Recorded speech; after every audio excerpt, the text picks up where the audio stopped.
We often look at the world around us and think, okay, this is how things are, solid, fixed. It feels pretty static, doesn't it? But what if that's just like a snapshot, a frozen moment in something way more dynamic? We're diving into this really interesting ebook today, Creating into the Future. And it poses this fascinating idea. What if creation isn't a noun, like a finished thing, but a verb, something that's always happening, always creating?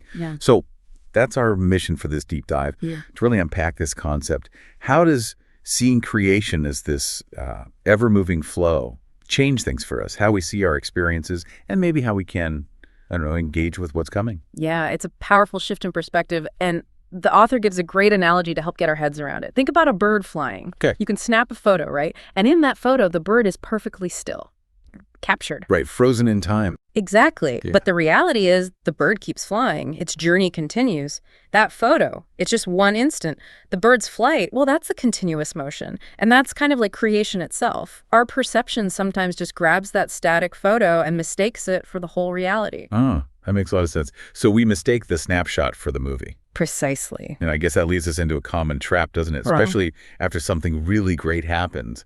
We have this urge to recreate it. That perfect holiday, or maybe a project that went incredibly well. We try to get it back exactly as it was. The ebook actually calls this trying to create into the past.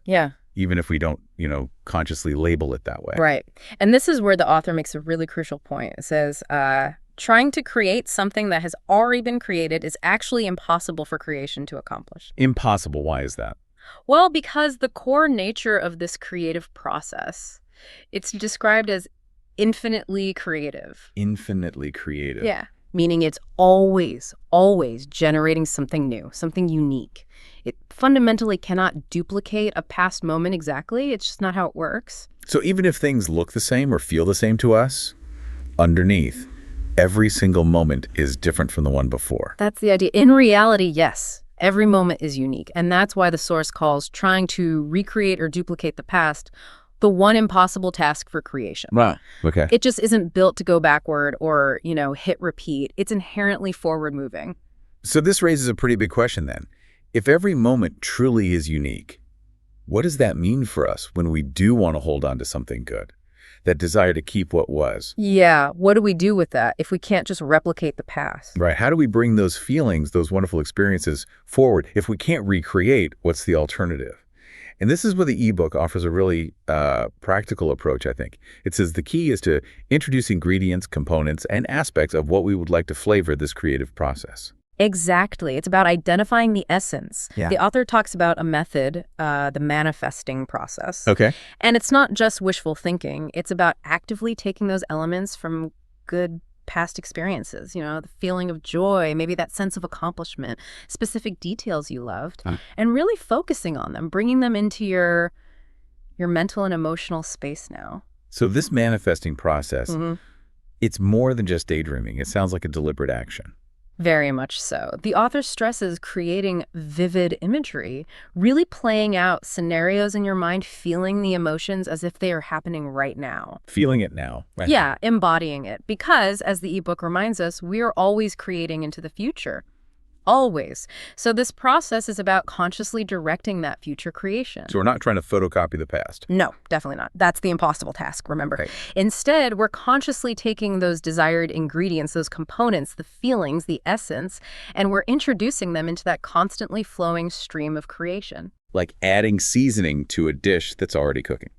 That's a great way to put it. You're influencing the flavor of what's becoming, not trying to remake yesterday's meal. The goal is explicitly about creating brand new experiences. Okay, brand new. So the outcome might not look exactly like the past event. It probably won't, no.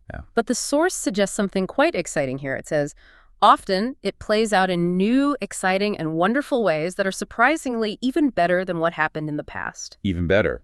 That's interesting. So by focusing on the essence, the feeling, we allow something new and potentially greater to emerge. That seems to be the core idea. You identify what you love, that feeling of freedom, connection, success, whatever it was, and you hold that feeling, that vibration, as you look forward. So it's about letting go of the specific form of the past. Yes, letting go of the exact circumstances. And trusting the creative flow while guiding it with the feeling state we want. Precisely. You're co-creating with that flow. You provide the what in terms of feeling and essence, and you allow the how to unfold. So practically speaking, the message is really let go of trying to replicate the past.